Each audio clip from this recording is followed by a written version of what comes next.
land-dwelling mortals. Welcome to my mermaid cove.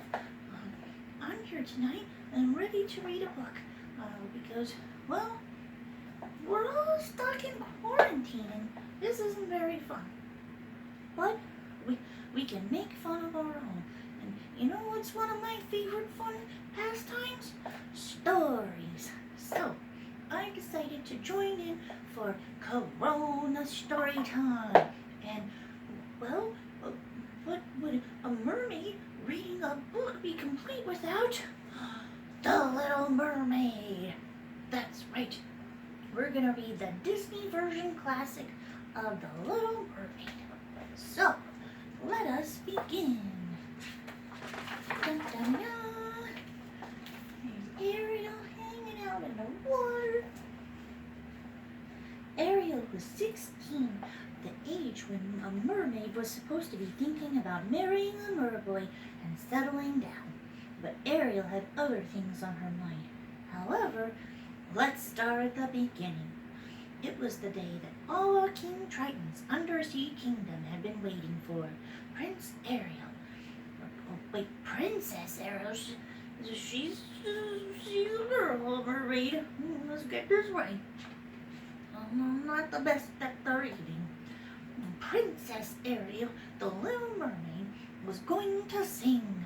Ariel had the most beautiful voice in her father's kingdom.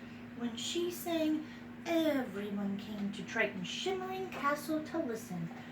See all these fishies and merfolk joining? They came from all over the ocean. Flying fish flew in, swordfish made it a point to be on time, and soon they were packed into the great hall like sardines, which of course some of them were. Simply everyone was there. Everyone except Ariel. Where is Ariel? King Triton roared. Ariel's 6 mermaid sisters shrugged their tails and said they didn't know. My concert is ruined, wailed Sebastian the Crab, holding his head in his claws. He was the castle's music director. Everyone in the great hall looked at each other and said, "Where's Ariel?"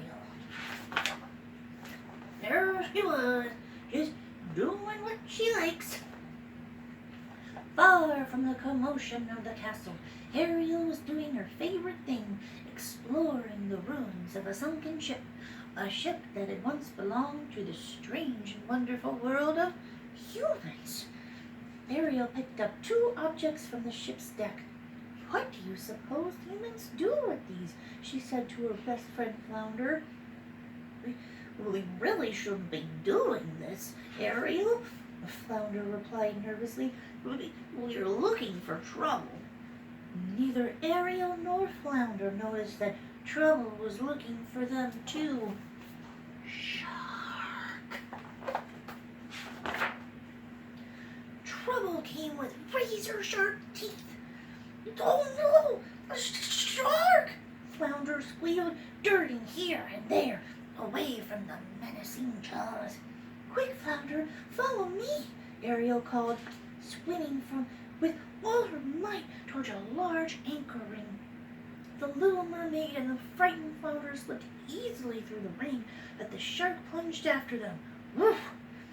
Halfway through the ring, the shark discovered he was bigger than the ring, and the iron band held him like a giant handcuff. That's pretty lucky right there.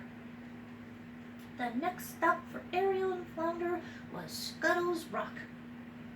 "Look what I found, Scuttle," Ariel said, showing the seagull the strange objects from the sunken ship. "Human stuff, huh?" Scuttle said. "Well, let me see. I'm an expert on human stuff."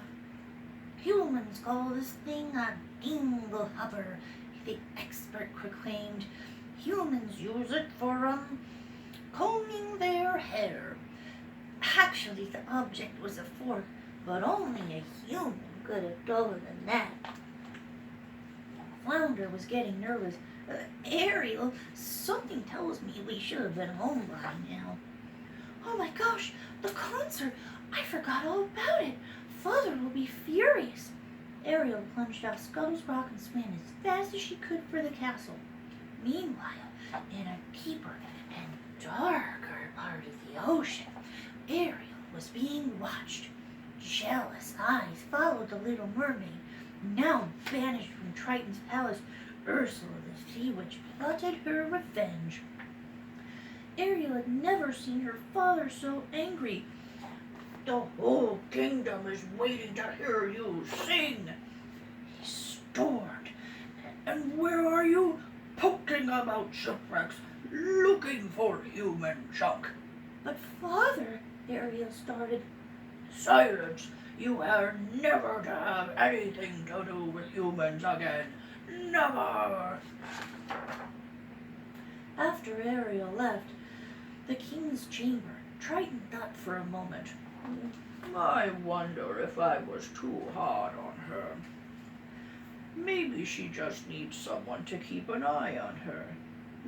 I'll see if I can find someone, Sebastian said helpfully. I've already found him, Triton said, pointing at Sebastian. You. Why me? Sebastian muttered. I'm a musician, not a nursemaid. Now, where did that girl swim to? Suddenly, he heard Ariel's voice coming from a half-hidden cave. He scuttled over and peeked in. There she was, talking to Flounder. All around her were human treasures. Her clothes way nicer than mine. "Oh, Flounder, if only I could be a part of the human world," she sighed. Sebastian gasped. He was just about to step out of the hiding place and speak to Ariel when, without warning, the cave went dark. Something on the surface of the water was blocking out the moonlight. "A ship!" Ariel cried, swimming straight up. "No, Ariel," Sebastian shouted. "Come back! Your father!" But Ariel was gone. "Checking out the humans on their ship." Many times before, Ariel had seen ships, but she had never been able to swim close enough to see the humans who sailed them. Now, her eyes wide, she saw them. Some were laughing, some were dancing, some were making music, playing hornpipes, and some were saying, "Happy birthday, Prince Eric," to a very handsome young man. "Thank you all for the statue," The young man said. "It's really something." The humans were having such a good time, and Ariel was so interested in watching them that no one noticed the black storm clouds racing towards the ship. In an instant, a great storm struck. Oh no! Roaring winds churned the ocean waves into mountains of water. Lightning bolts crackled across the darkened sky. Ariel saw the crew lower a lifeboat and scramble into it. She saw Eric drop his dog Max overboard to safety. Then a huge explosion threw Eric into the raging sea. "Oh no, he's fallen into the water, you guys!" Oh, excuse me. Ariel let go of the storm-tossed ship and dove back into the sea. She darted through the waves to the side of the ship where Eric had fallen. He was gone. She plunged beneath the water and saw his sinking form. In an instant, she carried him to the surface and swam to shore. The sudden storm had passed when Scuttle saw Ariel tugging the lifeless Eric onto the sandy beach. "Nobles," Scuttle announced solemnly, "dead as a freakazoid." But Scuttle was roaring again. "No, look, he's breathing," said Ariel. "Oh, he's so beautiful." At that moment, Ariel knew she loved Eric. She began to sing. All at once, she saw his eyelids flutter. Suddenly, Ariel heard Max bark and knew that Prince Eric's friends would find him soon. When Eric opened his eyes, Ariel was gone. All the young prince could remember was that someone had been with him, and she had been singing in the most beautiful voice he had ever heard. When Ariel got back to her cave, Eric was waiting for her. Oh, not the real Eric. It was the statue of Eric she had seen on the ship. Flounder had rescued it for her. "Oh, thank you, Flounder," Ariel cried. "Oh, I do so love him." Just wait until your father finds out about this, Sebastian moaned. "But I mean, just look at that statue. I want that statue. He's pretty handsome." Sebastian hadn't really meant to tell King Triton about Eric. It just sort of slipped out. If Triton's anger had been an earthquake, it would have knocked that needle off the chart. "You disobeyed me," he said to Ariel. "I have no choice but to punish you." He raised his magic trident, and with a single terrifying blast, Triton destroyed all of Ariel's beloved human treasures, even the statue of Eric. From her palace, Ursula the Sea Witch had seen the destruction of Ariel's cave treasures. "I think the time is right," she said to her two slippery henchies, Flotsam and Jetsam. Sobbing brokenly among her ruined treasures, Ariel suddenly discovered she had company. "We know someone who can help you," hissed Flotsam. "Who?" asked Ariel. "Let's just say a friend," Jetsam hissed. "Come along and meet her." "I don't know if I'd want to meet her, you guys. This doesn't look good right now." "The solution to your problem is quite simple, my dear," Ursula said. "You love a human, so become a human yourself." "But how?" Ariel asked, her mermaid heart beating faster. "No problem, angel fish, as soon as you sign this contract. It says that I agree to make you a human for 3 days. Ursula explained. If after 3 days Prince Eric does not love you, has not kissed you, you belong to me. Oh yes, one other small matter. In exchange for my services, you are to give me your voice." That doesn't sound like a very good contract. Just say. Oh. "No, Ariel, don't sign," warned Sebastian. "Don't listen to her." "I must sign, Sebastian," Ariel said. "I love Eric. This is the only way." "Smart girl. Ursula said as Ariel signed the contract. Now, let's get to work." That doesn't look like very good work.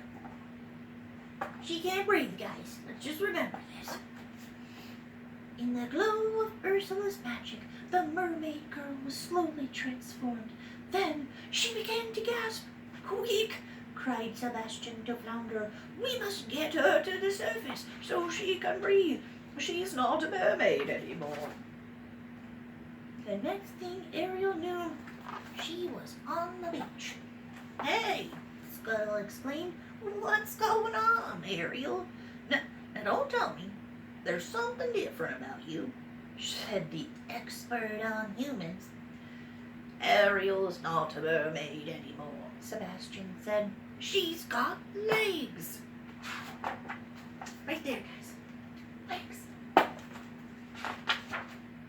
Since the day of the storm, Prince Eric had thought often of the mysterious golden voice he had heard. Who was this girl? Would he ever find her? When he saw Ariel on the beach, his heart skipped a beat. "Do I know you?" Eric said hopefully. Alas, Ariel could not answer. "She cannot speak." Eric thought, I guess she can't be the one.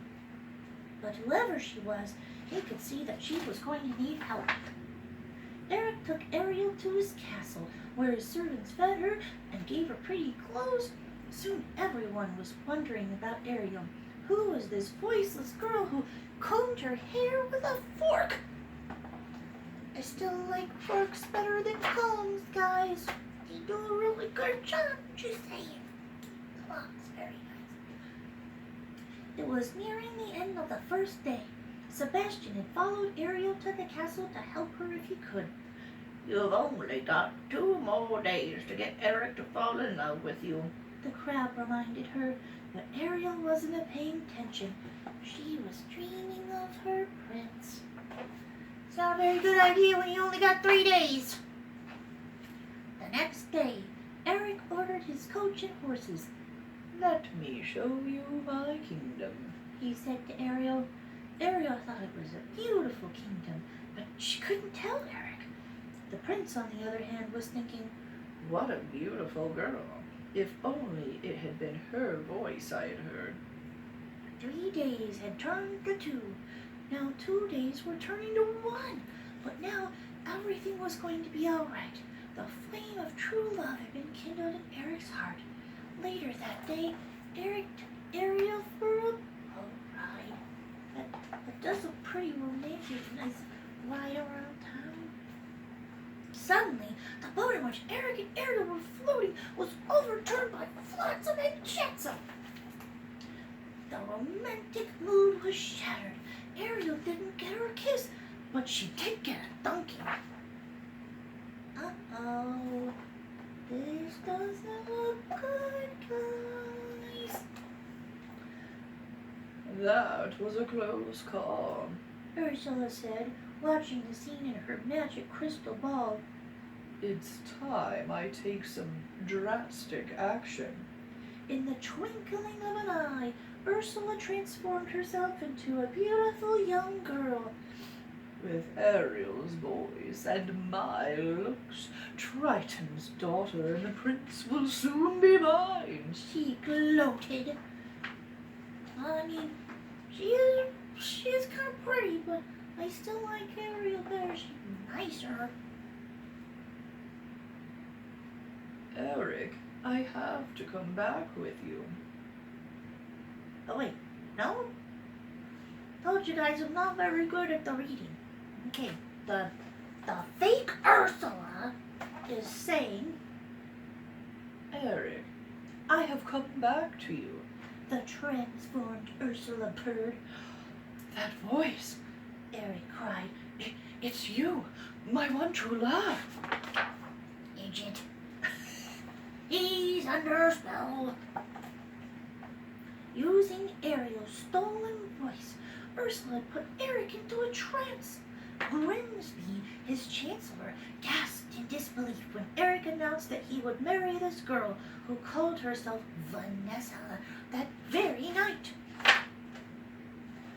Look in the mirror. Somebody, please notice this is not her. They would be married at sea aboard Eric's ship. Alone in her cabin, the false Vanessa spoke to the real Ursula, reflected in the cabin mirror. Soon I'll have that little mermaid and her handsome prince, and the ocean will be mine. Scuttle was peeking through the porthole, and he saw the sea witch's reflection. I gotta tell Ariel, he gasped. So he's doing. It's important.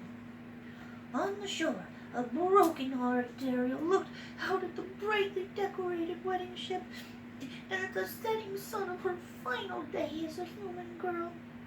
All at once, above her, she heard the excited voice of Scuttle. Ariel, Vanessa is the sea witch with your voice. We've got to stop that wedding, Sebastian exclaimed, leaping into action. Flounder, Ariel to the ship. Oh, sorry. I'll take care of the rest. Scuttle, the first to arrive, led the attack on the wedding from sea and air. They're gonna get her. Yeah. The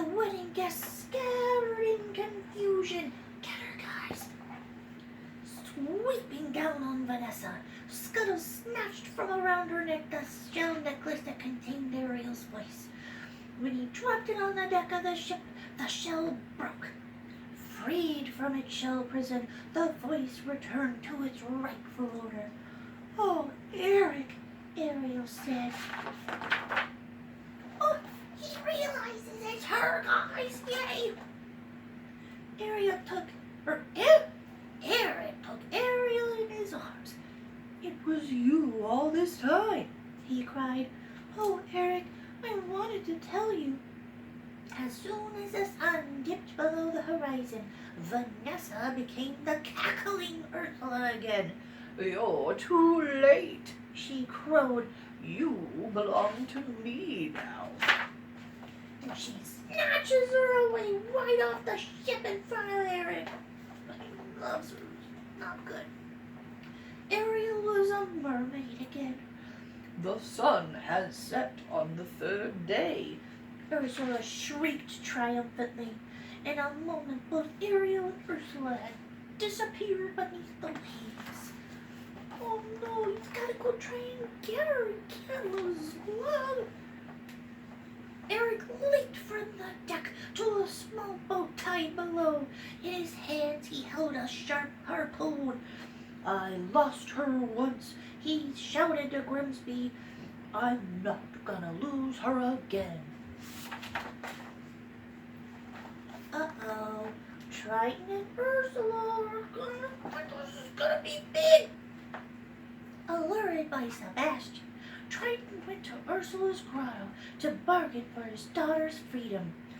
"Very well, Triton. The sea witch said. I'll give Ariel her freedom in exchange for yours." Triton had no choice. He yielded. "At last," Ursula crowed. "I am sole ruler of all the ocean." "That's not good." "Oh no, not Triton." "You monster!" Ariel cried, clawing wildly at the sea witch. Ursula sidestepped the attack. "Monster, eh? I'll show you a monster." She snarled, and in a flash, with his own magic Triton, Ursula transformed King Triton into a slimy, helpless sea creature and made him fast to the floor of her grotto. Suddenly, Eric appeared. With a mighty heave, he sent his harpoon flashing towards Ursula, wounding her. Enraged, the sea witch aimed the magic Triton at the prince. At the last moment, Ariel threw Ursula off balance, and the Triton's beam hit Ursula's evil eels. "Oh, my poor little poopsies." Ursula lamented over Flotsam and Jetsam. Then the sea witch's tears turned into rage. The fury in her evil heart grew, and so did she. Until at last she towered over the surface of the ocean. "You pitiful fools," She shrieked. "Now you will feel the power of the sea witch." "Oh no, guys, this isn't good." Lightning flashed. Great waves swept over the sea. In the turbulent of Ursula's rage, shipwrecks on the bottom of the ocean were cast to the surface again. Eric swam against the giant waves until, at last, he reached one of the dredged-up ships. Oh my gosh, this is getting dangerous, guys. Okay. Somehow, Eric turned the ship and aimed the harpoon-like bowsprit at the heart of the mountainous sea witch. With a dreadful scream, she disintegrated into a patch of bubbling black ooze. Ursula was gone, and with her all the evil she had done. Triton was king of the seas again, and he granted Ariel her dearest wish. He made her human forevermore. Aww. That's such a sweet thing for Papa to do. Triton watched Eric and Ariel walk towards Eric's castle. You know, Sebastian, He finally said, I'm going to miss her. Eric and Ariel were married aboard the wedding ship with all the mer people looking on. I think they're gonna live happily ever after, said Scuttle. And for once, Scuttle was right. The end. I'm so happy that Ariel got her wish and her and Eric can be in love. And it's sad that she doesn't get to be with her papa, but they can still visit each other. And that's the most important part. And even though we can't visit some of the people we want to right now, we can still find ways to let them know we care. So make sure and call your friends and your family. Maybe send them a text message or get on the Facebook or that Skyper thing, and you can have a video with your friends and family. Just stay in touch. It's what we all need right now, just like Triton and Ariel. They can't be together, but they can still love each other. Well, that was kind of a long book. I think I need a snack. Oh, Sebastian's got my favorite here. It's goldfish! Nom, nom, nom, nom, nom, nom. That's right, goldfish crackers. Nom, nom, nom, nom, nom. Nom, nom, nom, nom, nom, nom. Nom, nom, nom, nom. Nom, nom, nom, nom. No? Reading builds up an appetite sometimes. You gotta take care of yourself. You gotta eat. You gotta stay hydrated. Remember, water is very important, guys. Got my seawater right here. Wash your hands. Wash your fins. Stay far apart from people. And stay indoors. And take care of each other. And remember, water is very important. You gotta drink it. You gotta keep clean. You gotta keep cool. If you get that fever, remember, if you get that fever, you gotta cool down. It's hot and dry on land. I don't like it. I'm hot. You need to cool down. Need some water. Need some more water. Yes. Oh, yeah. Might have to see how soon I can go back to the ocean. This quarantine's so dry, you guys. So dry. Alright. I think I might have to go take a nice bath. It's so dry. That water spritz was nice, but it's just not enough. Anywho, thank you again for joining me for quarantine stories, the corona story time, and the COVID-19. It's messing with everything. I don't even know what's going on anymore. I'm not the smartest mermaid. I mean, as you can tell, I get stuck in the nets all the time. But even a silly mermaid like me can make sure and do the right thing and take care of yourself. So be good to each other out there and make your own fun. Thank you again for joining me. This is Nixie Moonglow saying goodbye.